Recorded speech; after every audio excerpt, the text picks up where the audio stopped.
올해 대구 부동산은 반등이라는 단어로 요약할 수 있습니다. 아파트 매매 가격 지수는 지난 8월 초 1년 9개월여 만에 상승으로 전환했고 거래량도 크게 늘었기 때문입니다. 하지만 남은 3개월, 즉 올해 4분기는 대구 부동산에 큰 위기가 될 것으로 보입니다. 대구 부동산의 4분기 전망을 가치경제에서 알아봤습니다. 대구의 미분양은 8월 말 기준 1,700여 가구입니다. 지난 2월 14,000가구에 육박하던 것에서 25% 가까이 줄었습니다. 대구시가 신규 주택 사업 승인을 모두 보류했고 업체들도 시장 침체로 사업을 대부분 연기한 가운데 인기 지역을 중심으로 미분양이 소진된 겁니다. 언제 다시 업체들이 사업에 나설지 대구시가 신규 분양을 승인할지 알 수 없어 효과는 당분간 지속될 전망입니다. 현재로서는 기존의 주택사업 승인 보류 조치를 계속해서 유지할 계획이며 향후에 미분양 물량, 거래량, 가격 지수 등을 종합적으로 모니터링해서 주택시장이 충분히 안정화됐다고 판단되는 시점에서 해당 조치를 재검토할 계획입니다. 문제는 올해 4분기 입주 물량이라는 악재가 남아있다는 점입니다.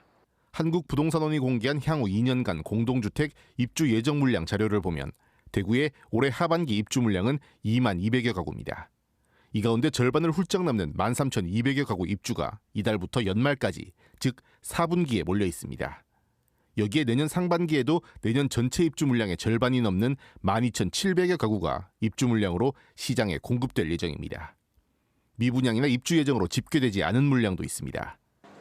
후분양을 노리고 분양 승인 없이 우선 추진되고 있는 사업이 20여 개 현장에 8,000여 가구나 되는 겁니다. 이곳들도 내년 초부터 후분양에 나설 것으로 예상되는 만큼 이 또한 추가 공급으로 작용할 가능성이 큽니다. 후분양 물량과 신규 공급이 이어진다면 대구에 다시 공급 과잉 문제가 발생할 수 있겠습니다. 공급 과잉이 발생한다는 얘기는 역시 가격이 상승하는 것은 제한적이고 박스권 내에서 가격은 조정될 것으로 보여집니다. 여기에 최근 정부가 공급에 초점이 맞춰진 주택 정책을 내놓으면서 대구에는 부담이 될 전망입니다.